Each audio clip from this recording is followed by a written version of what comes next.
When you think about therapy, what comes to mind? Probably a comfy couch, a therapist nodding, and maybe that classic line, and how does that make you feel? But what if I told you that what really happens in psychoanalytic therapy is nothing like that? It's so much more than just a friendly chat. It's a really complex, structured craft. And today, we're going to pull back the curtain on the technique behind the talk, starting with an idea that might just surprise you. And this quote from psychoanalyst Dr. Alberto Pieczanski really gets right to the heart of it. We tend to imagine therapy as this, natural, flowing conversation, but the truth is, it's pretty different. The whole therapeutic space is intentionally designed. It's a very specific learned environment, not just some casual discussion. So that's the big question, isn't it? If it's not just two people talking like they would over coffee, what's the method here?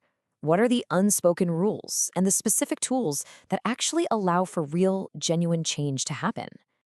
And the answer is right there. It's a technique. It's a skill that therapists spend years and years learning and refining.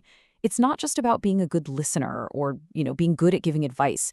It's a very deliberate and intricate process. So let's start with the absolute foundation of that whole process. Okay, so the first really crucial concept is what analysts call the setting, or the frame.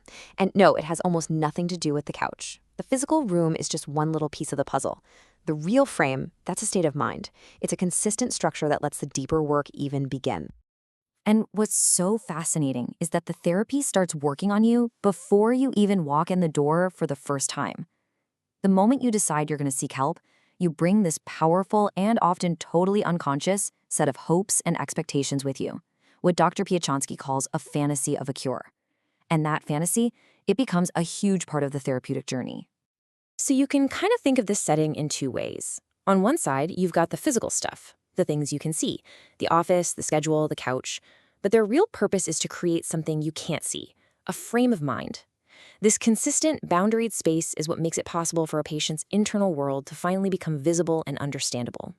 So here's the key takeaway. All that stuff that seems like just administrative details, they're actually incredibly powerful therapeutic tools. The consistency of meeting at the same time for the same amount of time, even sorting out the money, all of it creates this stable, predictable container.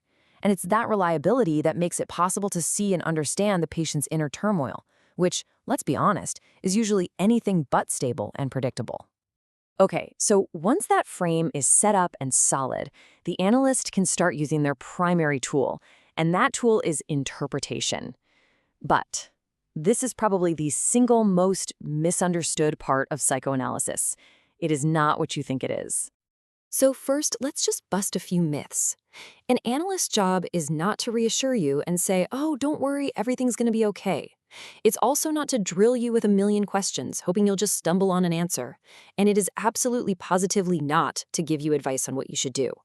In fact, all those things can actually get in the way of the real work. So, what is an interpretation then? Well, think of it like this. It's the analyst offering a kind of hypothesis. They're basically saying, okay, based on everything you're telling me, here's a thought I'm having about what might be going on inside.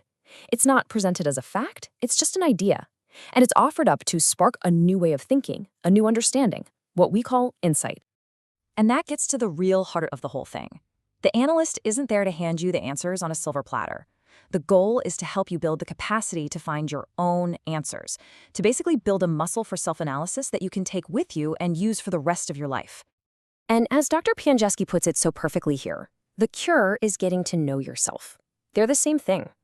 The end goal isn't just to make a symptom go away. It's to gain this deep, real, experiential knowledge of your own mind. But, of course, that journey is almost never easy. Which brings us to the central conflict in all of therapy, our own resistance. I mean, Freud figured this out really early on. We all have these powerful, deeply embedded resistances to learning the truth about ourselves, especially when that truth is painful. This resistance can actually be so strong that a patient might unconsciously start to attack the very process that's designed to help them. It's wild. They might try to sabotage the therapy, the therapist, even the hope of a cure itself. So here's a real clinical example. After a moment that feels like a potential breakthrough, a patient suddenly turns to the analyst and just asks, "Do you really believe in this shit?" It's such a raw, confrontational moment, but it's so much more than just a skeptical question. You see, on a deeper level, that one question is a massive, multi-pronged attack. It's an attack on the analyst's hope, the very thing that keeps the process going. It's an attack on the whole idea that a cure through self-knowledge is even possible. And it's a direct hit on the bond and the trust that holds the entire therapeutic relationship together. So when you look at it this way, you can see the entire journey of psychoanalysis as this internal battle.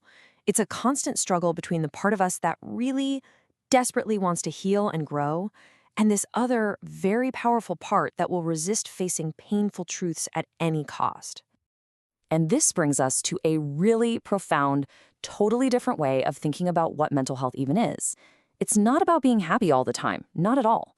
From this perspective, mental health is the active, ongoing capacity to inquire into your own mind, to think about yourself, and to be able to face whatever you find in there. This whole way of thinking really goes far beyond the cliches, doesn't it? And it leaves us with a pretty challenging question for our own lives. So I'll just leave you with this. What truth about yourself, big or small, might you be resisting right now?